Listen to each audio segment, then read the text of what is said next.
Halo semuanya, selamat datang di Warai Online Learning dengan saya Izrul. Pada video kali ini kami akan membahas mengenai hukum Newton ketiga, yaitu lanjutan dari hukum Newton pertama dan hukum Newton kedua. Nah, hukum Newton ketiga itu menjelaskan mengenai proses interaksi antar dua benda gitu.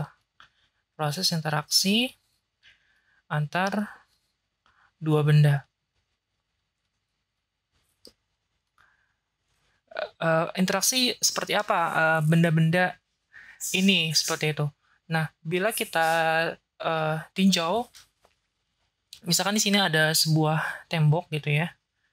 Misalkan ada sebuah tembok yang tentu saja ini tembok yang tidak bisa bergerak gitu ya. Kemudian ada seorang pria ingin menendang tembok tersebut gitu. Ingin menendang tembok tersebut.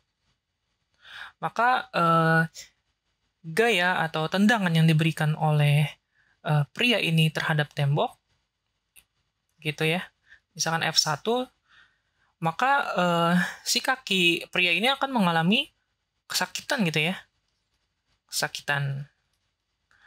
Nah, rasa sakit ini itu tentu saja diberi gaya yang diberikan oleh tembok itu sendiri gitu. Kita simpulkan dengan F2.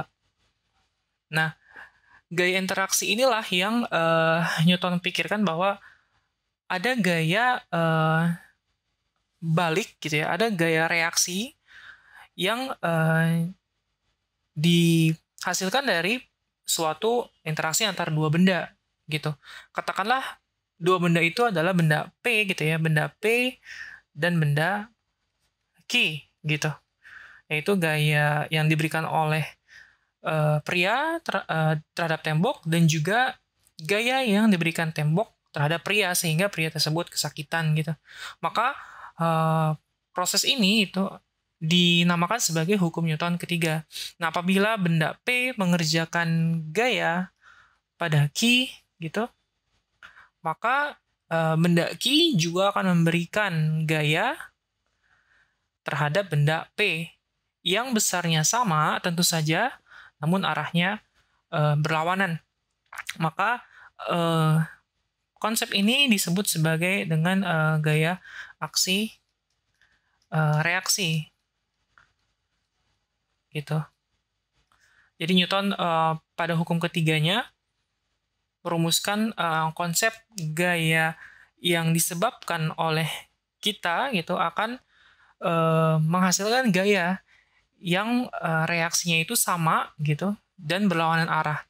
Sebagai contoh, gaya ini digunakan pada roket untuk dapat menerbangkan roket dengan pasti. Contoh, misalkan di sini ada roket gitu, ada roket yang tentu saja roket ini sudah diberikan bahan bakar dan segala macamnya gitu dengan mesin yang oke. Nah, apabila roket ini ingin terbang gitu ke atas melawan gravitasi, maka dia membutuhkan gaya yang dapat mendorong roket tersebut dapat ke atas gitu untuk melawan gravitasi, yaitu gaya yang digunakan adalah gaya dorong gitu, yang dihasilkan dari bahan bakar. Nah, penyebabnya adalah roket ini bisa ke atas gitu. Jadi dengan gaya dorong itu ke bawah, maka gaya yang dihasilkan oleh gaya dorong itu adalah gaya ke atas. Gitu. Gaya ke atas yang besarnya sama namun arahnya berlawanan seperti itu. Jadi ini konsep-konsep yang Newton rumuskan untuk menjelaskan bagaimana roket itu bisa terbang dan contoh-contoh yang lain. Maka hukum Newton 3 ini memiliki ciri bahwa gaya ini hanya terjadi pada dua benda gitu, yang saling berinteraksi. Dan ciri yang kedua, bahwa arah gaya reaksi ini selalu berlawanan ya dengan arah gaya awalnya atau arah gaya aksinya seperti itu. Semoga bermanfaat. Terima kasih. Salam